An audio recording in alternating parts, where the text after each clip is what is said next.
Dans cette deuxième synthèse de cours sur la dérivabilité, nous allons parler de l'approche intuitive de la dérivée.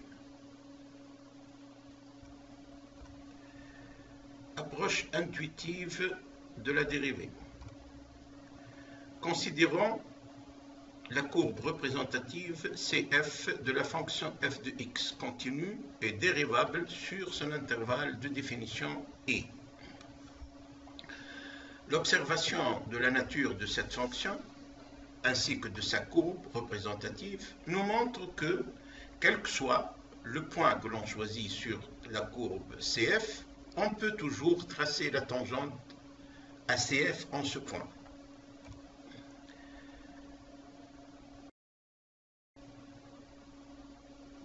Premier exemple, donc on voit bien, nous avons notre courbe représentative d'une fonction f de x, ainsi que les tangentes possibles à cette courbe.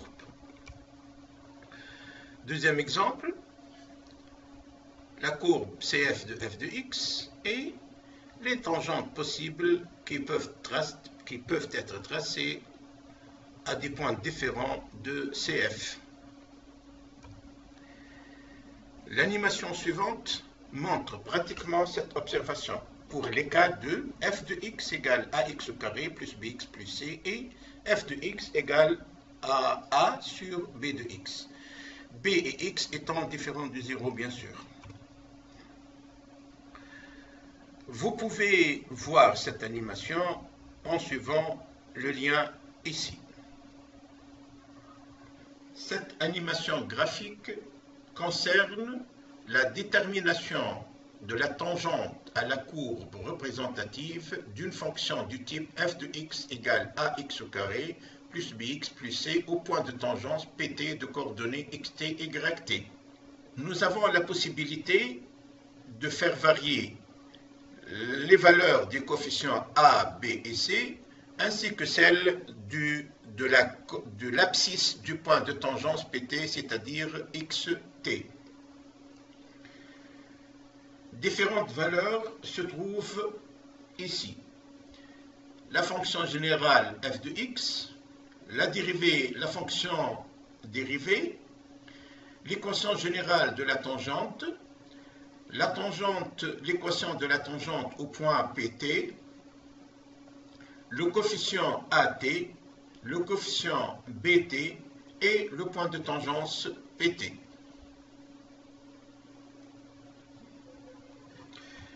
Concernant ce premier cas, où f de x égale x au carré moins 5 demi de x plus 3 demi, on fait varier xt et on remarque que pour toute valeur de xt, nous avons une tangente tj de x. Aussi, on remarque la variation des valeurs qui sont consignées ici. Démarrons l'animation automatiquement et on fait varier les coefficients a, b et c, de telle façon d'obtenir plusieurs fonctions du type ax au carré plus bx plus c, pour lesquelles nous faisons la même remarque que pour tout point xt, nous avons une tangente tg de x.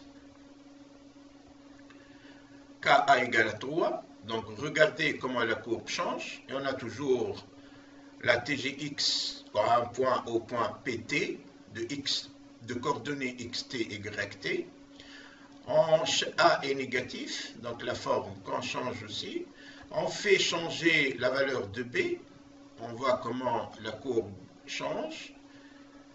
Aussi, de même, on fait varier la valeur de c, et pour tous les cas de figure, nous avons obtenu une tangente au point d'abscisse xt.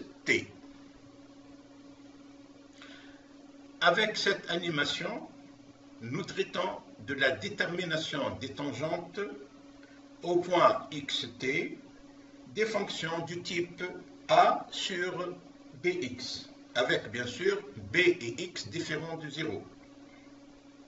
En faisant varier les coefficients a, b et l'abscisse xt, on obtient pour chaque cas une tangente au point xt.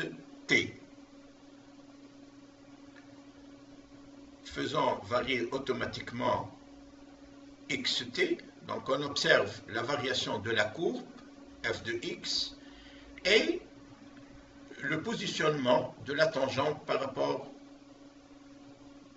à la dite courbe, ainsi que la fonction, ainsi que l'équation de cette tangente. Ce premier cas concerne la fonction 1 sur x. Faisons varier a par exemple, donc on voit que la courbe change, mais toujours on observe l'existence d'une tangente au point T.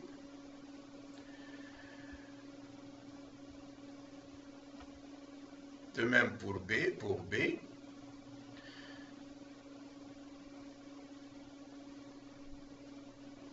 Faisons varier de nouveau automatiquement la valeur de xt et on observe l'évolution de la tangente ainsi que le changement de forme de notre courbe en fonction des valeurs a, b et la valeur de xt.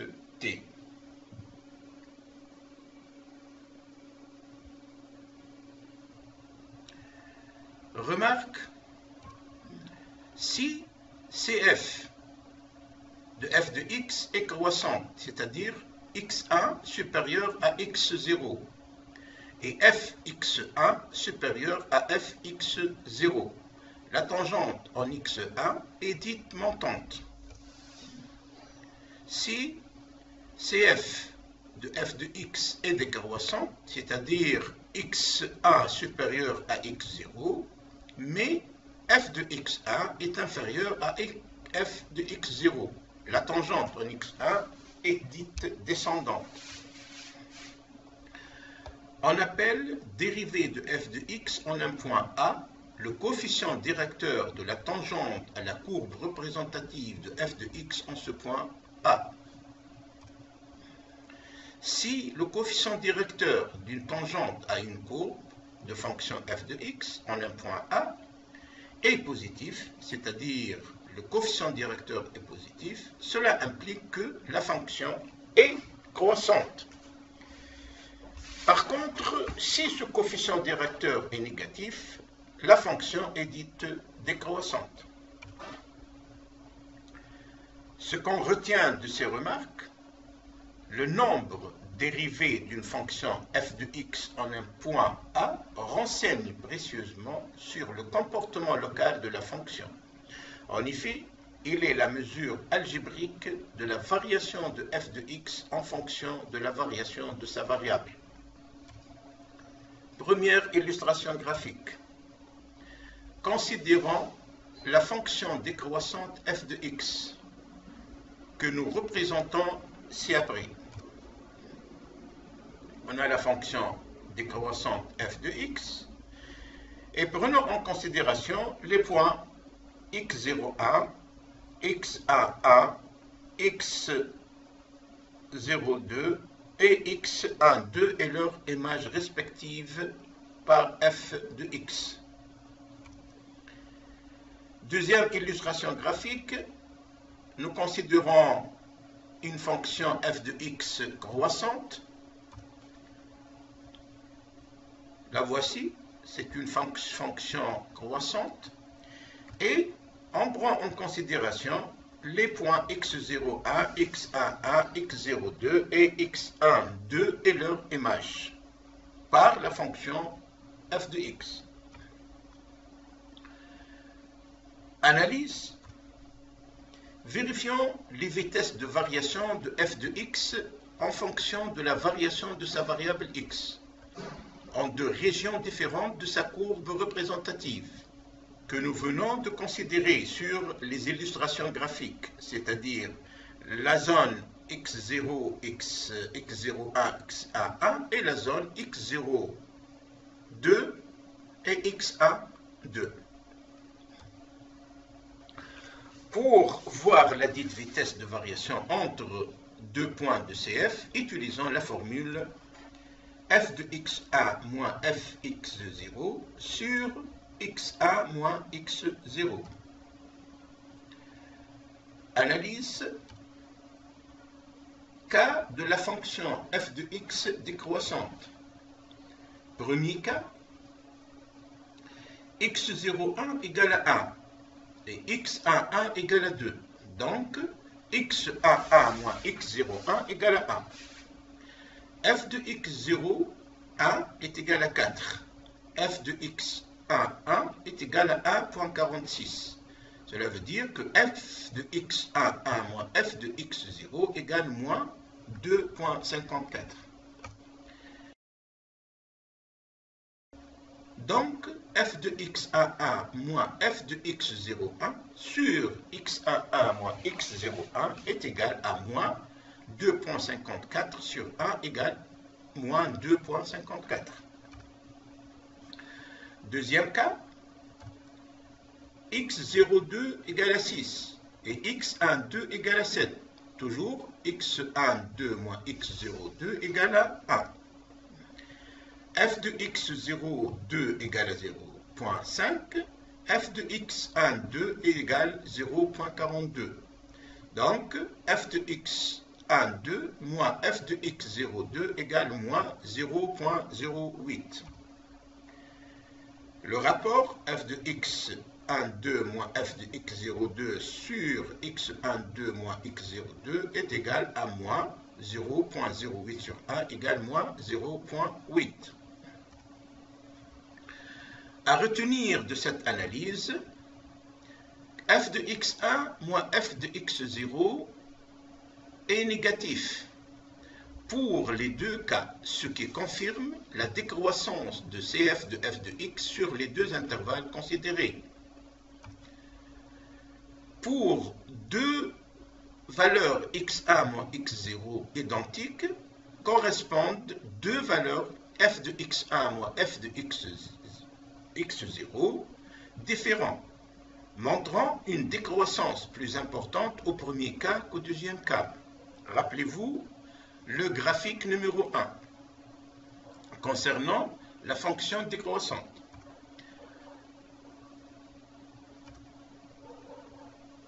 Regardons maintenant le cas de la fonction croissante.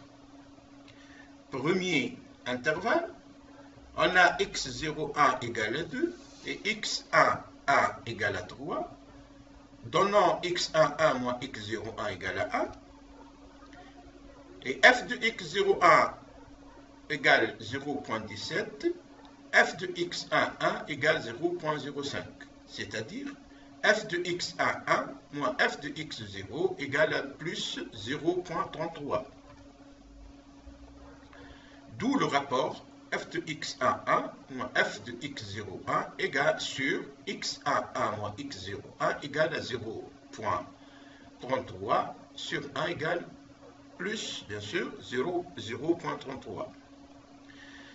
Deuxième intervalle, x02 égale à 4, x12 égale à 5, d'où x12 moins x02 égale à 1. f de x0 égale à 1,46, f de x12 égale à 4, d'où f de x12 moins f de x02 égale plus 2,54.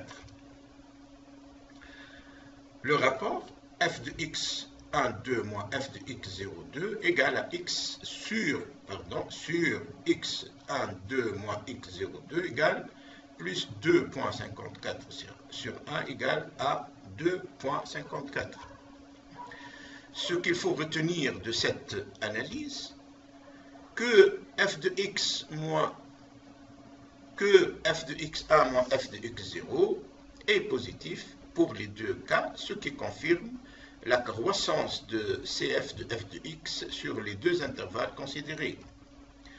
Aussi, pour deux valeurs x1 moins x0 identiques, correspondent deux valeurs f de x1 moins f de x0 différents, montrant une croissance plus importante au deuxième cas qu'au premier cas.